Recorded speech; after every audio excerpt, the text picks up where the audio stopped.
Shalom, brothers and sisters. Welcome to another edition of our show. This is your brother, Priest Danyaahla, Lions of Israel, Maccabees Alliance Council. Today we're going to take a look at a recurring topic and subject of debate concerning the Bible, and that is Deuteronomy chapter 28, verse 68. It is one of the core scriptures that we as Israelites use to prove who we are as being Israelites, and how we ended up on the shores of America. One of the ways that we ended up on the shores of America and the other lands of our captivity here in the Western Hemisphere. Because the Israelite movement is growing at such a phenomenally rapid rate, word is out. People are waking up by the thousands. People are leaving the Christian church in droves. The Christians are getting desperate. And so what they've done now is they're having all these different conventions and different meetings and live streams and hangouts and discussing different methods and methodologies of trying to debunk the fact that we woke up to be an Israelites. You've had the so-called white man that calls himself a Jew claiming this identity, and the Christian church has no problem. The so-called white man that calls himself a Jew never really has even had to prove that he was a Jew. He simply makes the claim, and the world is okay with that. But now that we are waking up to who we are, they're going to try to use every weapon at their disposal to try to plant the seed of doubt in the minds of our people.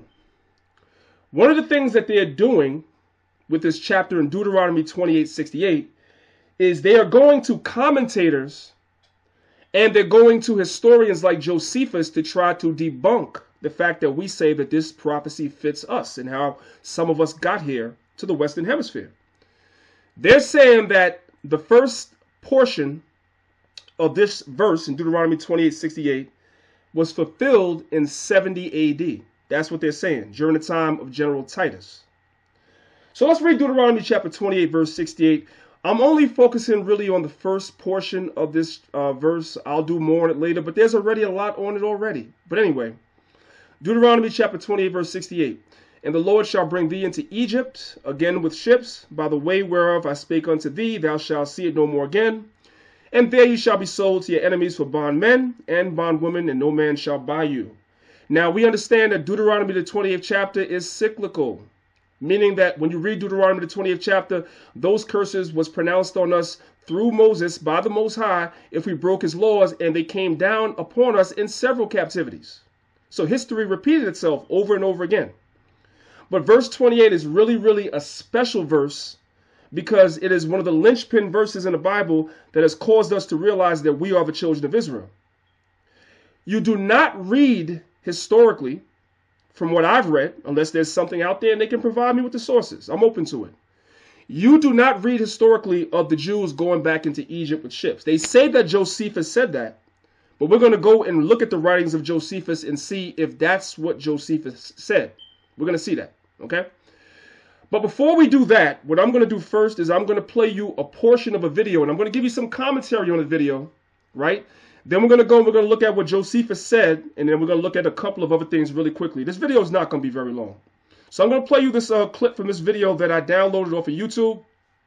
If you look at the thing as it's scrolling across the bottom of the screen, that's the title of the video. It's called Deuteronomy 28:49 through 68, fulfilled by the Roman Empire, so-called black Hebrew Israelites debunked. That's the new thing now, to try to debunk us, right? So I'm going to start playing this video shortly, but I want to read what's on the screen.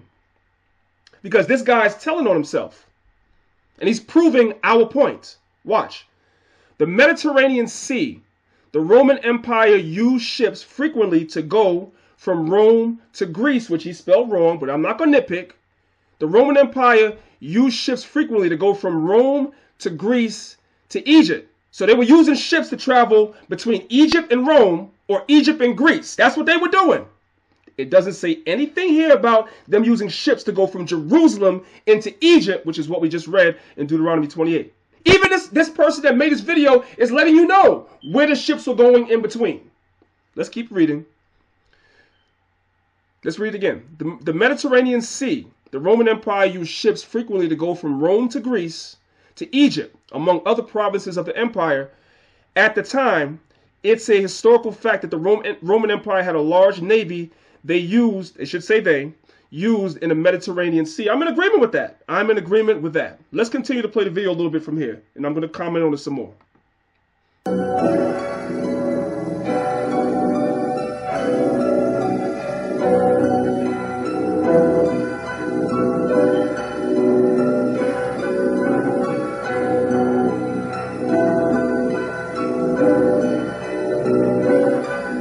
So now he's going to quote Josephus. Here's the issue I have. This guy quotes Josephus and types it down, but doesn't take you to actually read Josephus. This is the age of the internet. You could easily go on a website. They have free PDFs with the Josephus on the website. Why didn't you go there and read it? Now, let me say this quickly about Josephus, not to get off the topic. I'm not a big proponent of Josephus. Like, I read it, I have it, I do use things out of it for historical purposes, but I also understand that there are later interpolations that have been put in there, so forth and so on. We understand this. We study.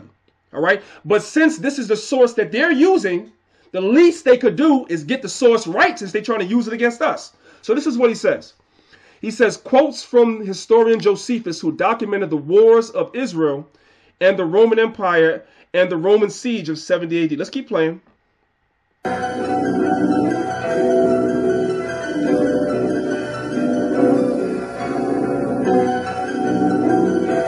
Historian Josephus, in 70 AD, Romans captured 97,000 Jews during the siege and sent them to different provinces of the empire. Let's keep going.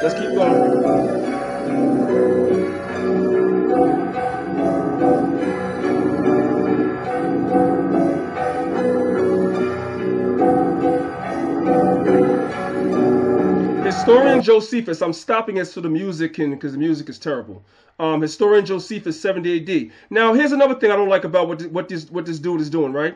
Even if you pick up a Josephus is huge. It's a huge book. He's not telling you where to go. You got to go through the whole Josephus pretty much around, well, not the whole thing, but the chapters that's dealing with around 70 AD. It's a lot of reading. They don't even tell you where they got it. I'm going to show you where they got it. Okay? Historian Josephus, 70 AD. But picking out such youths as were remarkable for stature and beauty, he reserved them for the triumph. And the rest that were above 17 years old, he sent bound to Egypt. Didn't say they went by ship. Doesn't say they went by ship.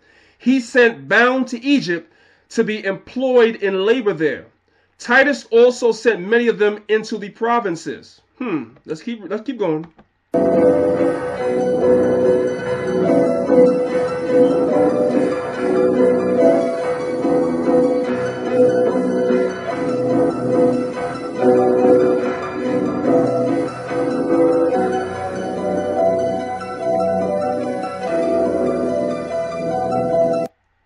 At the same time of the captives sent bounded to be employed in labor in Egypt, but no man buy them because Egypt was a province of the empire at the time Titus sent amounts to Rome and provinces that was around the Mediterranean Sea, so it's obvious ships were used. Yes, it's obvious ships were used, but the ships were used where? This is what we're going to find out. And you're not saying much, you're just saying it. We're going to go to Josephus and let the Josephus tell us where the ships were used. Does the Josephus say the ships were used when they were sent into Egypt? Is that what it says? Or does it say something else? We're going to go and look and see, and I'm going to show the people where to find it. Let's keep going.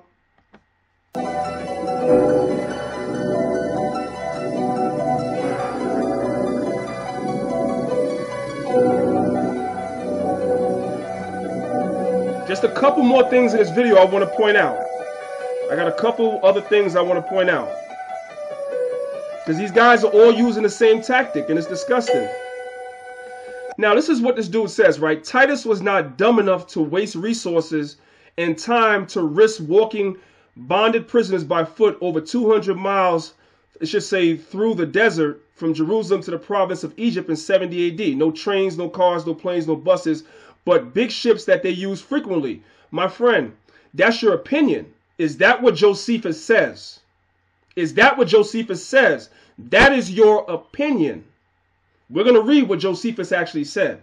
Let's keep going, because I'm gonna show you why this guy is saying what he's saying. He didn't pull us out his behind. He's saying this for a particular reason. I want to show you the logic and the reasoning that they're using, the tactics that they're using. We see right through you, Christian apologists. That's why I hardly deal with y'all, because y'all are not on the level. We got work to do. Y'all are the weakest link.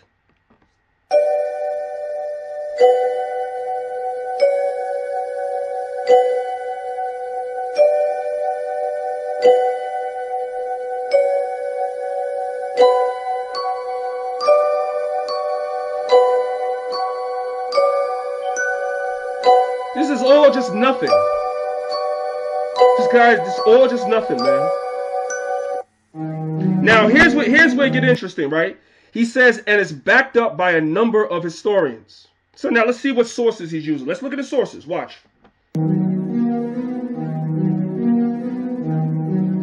First historian, Emil Schumer. Emil Schumer. Let's look into him real quick. Let's come back over here. Let's look into this guy real quick. Emil Schumer. Okay, this is Schurer, excuse me. Emil Schurer, okay? He is was a German Protestant theologian known mainly for a study of the history of the Jews around the time of Jesus' ministry. But I want you to look at when he was born and when he died. He was around in 1844. What's my point? This guy is coming on the scene over 1,000 years after Josephus. And he's giving his opinion. That's what he's doing. He's giving his opinion. He is a Bible commentator. This is not a source. He's giving his opinion. Look at when he was around.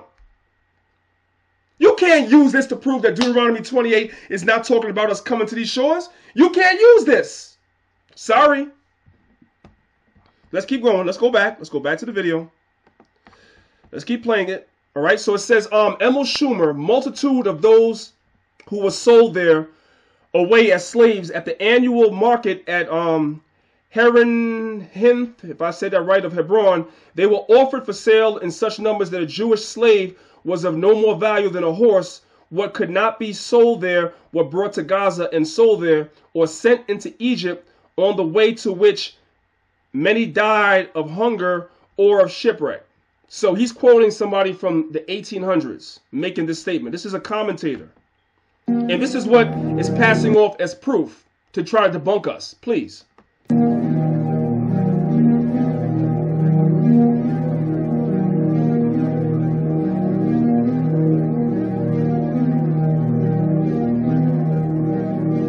I apologize for the bad music. It is annoying, I know. But this is important, so just bear with me, family. Here we go. Another historian, Munter.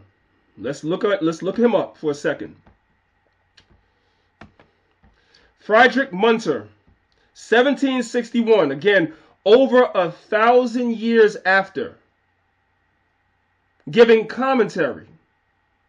How does commentary debunk what we're saying? Commentary is just that, commentary.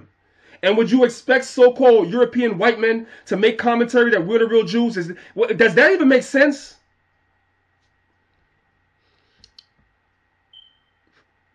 He was a German-Danish scholar, professor of theology at the University of Copenhagen, Orientalist, church historian, archaeologist, Danish bishop of Zealand, and Freemason. And a Freemason. Just taught myself something, didn't know that.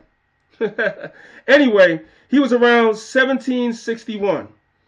So you're going to use a commentator from 1761 as proof that Jews were sent from Jerusalem into Egypt on ships.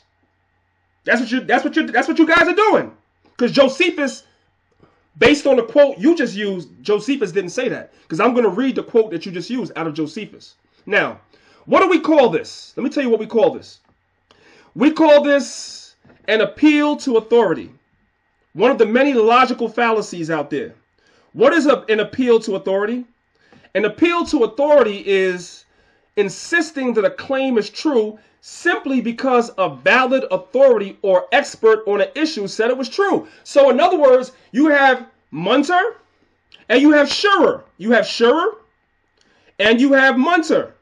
And what do? They say the Jews went into Egypt from Jerusalem on ships in 70 AD. So what do the Christian apologists do? They parrot that. And now it has to be true. And now you've debunked the black Hebrew Israelites. Or so you think, but you haven't. See? Let's read this again. Insisting that a claim is true simply because a valid authority or expert on the issue said it was true without any other supporting evidence offered. Interesting. Very, very interesting. Okay? Let's read what really quickly, let's read what Munter said. Nope, this is not the one. We're gonna come to this in a second. Here we go. So Munter said those captives who were not sold there were brought to the marketplace in Gaza, which because of the great multitudes of slaves that were sold there was called Hadrian's marketplace. And those who were still not sold there were herded into ships and taken into Egypt. Okay? So, now that we got that down pat, let's go to Josephus, because that video quoted Josephus. So when you go to Josephus is a very, very big, exhaustive book, or the website itself, very exhaustive, a lot of reading. I don't think I've ever read through the whole entire Josephus. I've been an Israelite, you know what I'm saying, going on 26 years. I just haven't had, I read what's necessary. If I'm doing some history, then I'll go into Josephus and pull some things for historical purposes out of Josephus.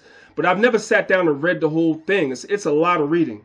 You know, in the grand scheme of things, I like to read a lot of different books and read a lot of different sources. And I'm not 100% trusting of everything that's in Josephus for a lot of reasons. If you know and have studied how Josephus came about and compiled, etc., you would know that there's interpolations and then other so-called problems that historians have. So I don't use it. I don't stake my life on it. Okay, but I'm using it now because they're using it. Okay, so you go to Josephus, right? You can come on a website. You can buy the Josephus. They sell it, bookstores, Barnes and Nobles, etc. So the works of Flavius Josephus. You're going to go to the portion of the Josephus that says the War of the Jews, and there are several different books in the Wars of the Jews. So you want to go to book 6, right? And you want to go to chapter 9. So we're the War of the Jews, book number 6. Book 6. And we're going to go down to chapter 9. And we're going to read verse 2. So now we have the source. Now we saw in the video that he quoted Josephus, but now you actually are seeing it for yourself. The dude typed out some of what Josephus said with misspellings in there, by the way, and never told you where he got it. That's why we left the Christian church.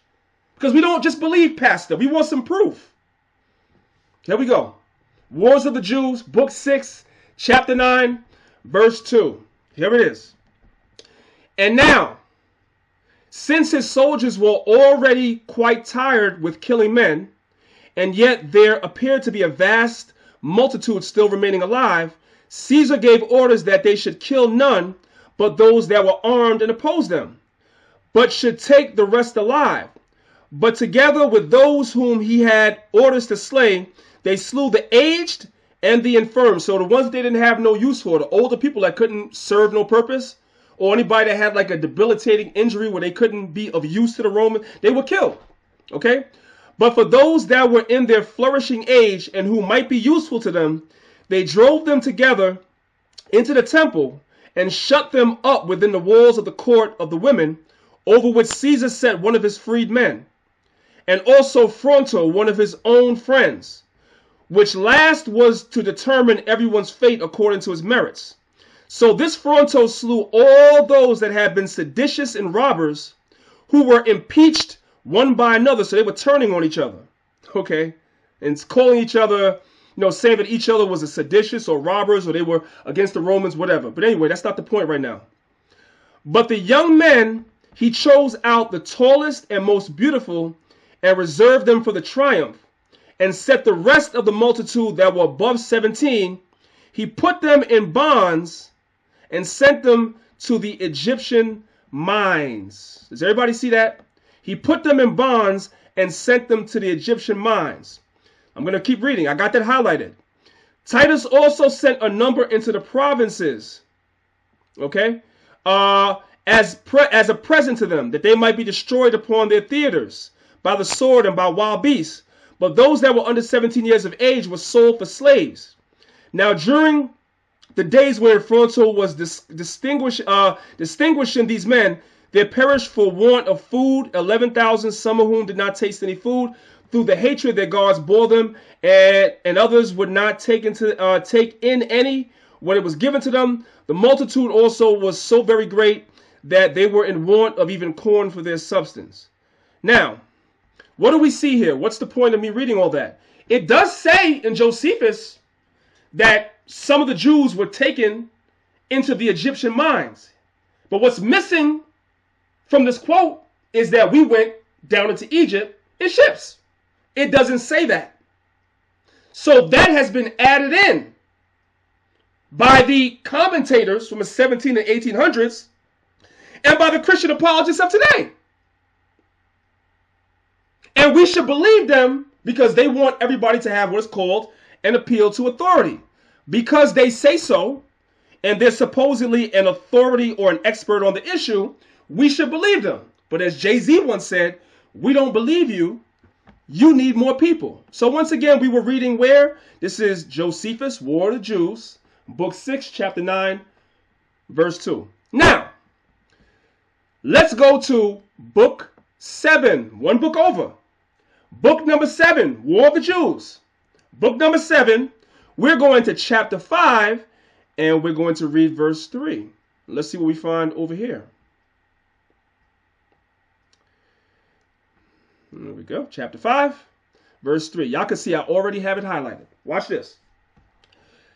So Titus took the journey he intended into Egypt and passed over the desert very suddenly and came to Alexandria and took up a resolution to go to Rome by sea. So Josephus never said they went down into Egypt by sea or with ships. He says they left Egypt and went to Rome by sea. Do y'all see that?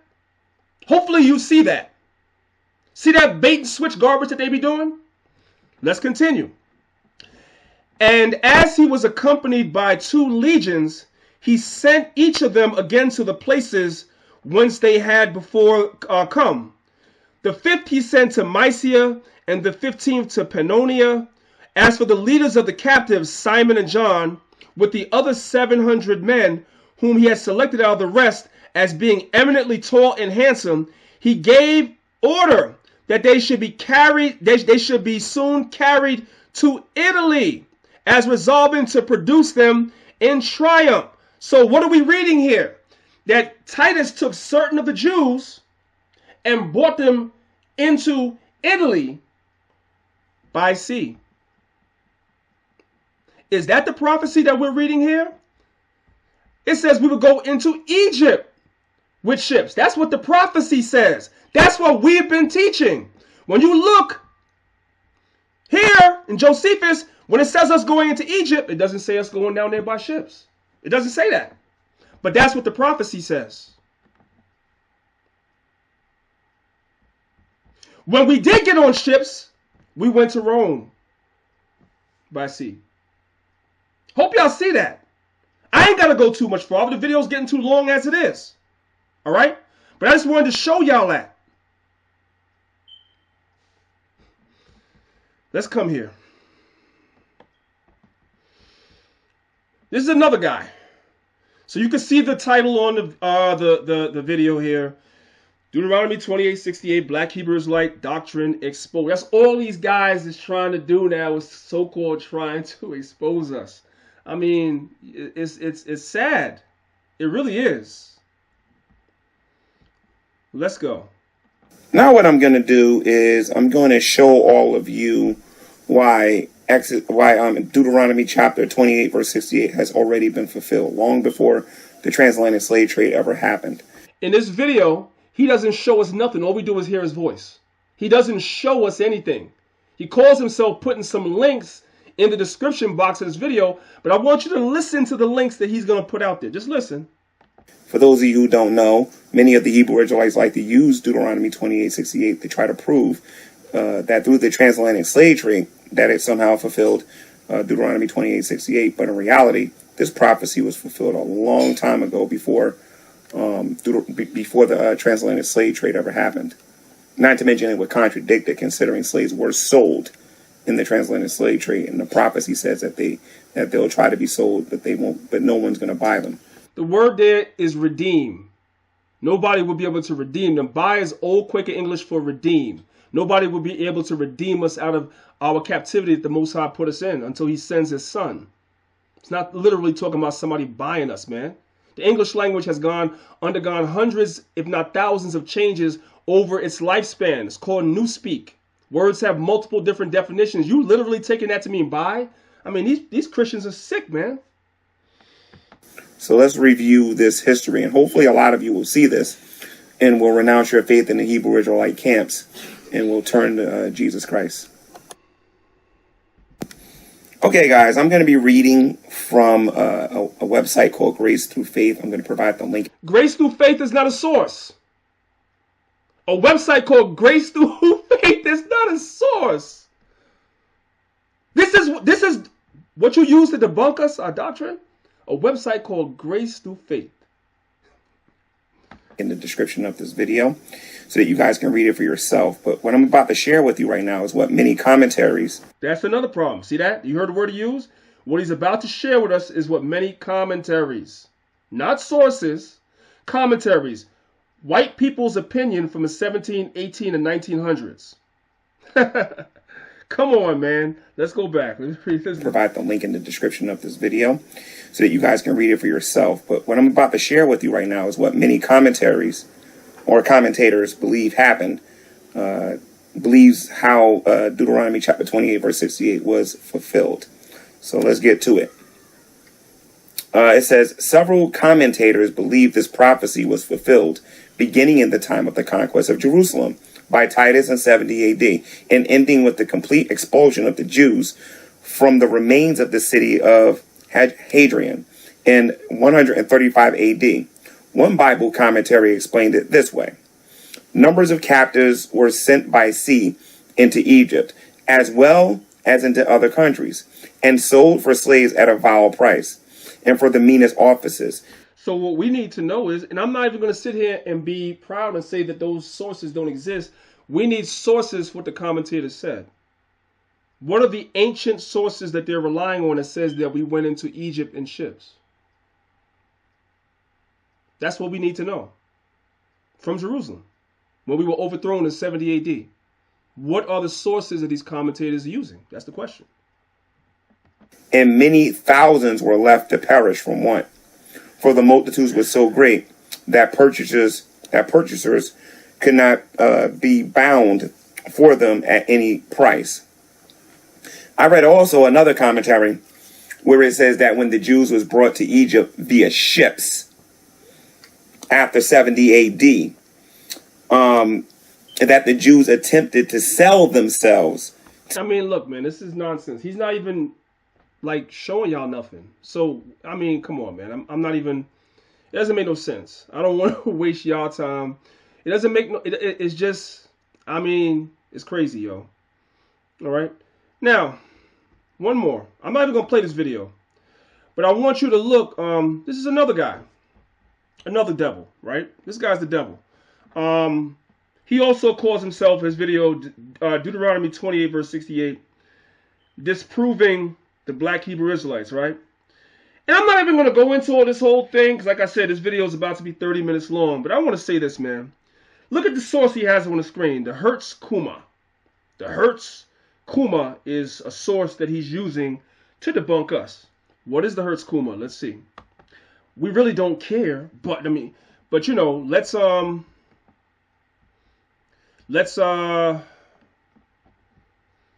what it is, right?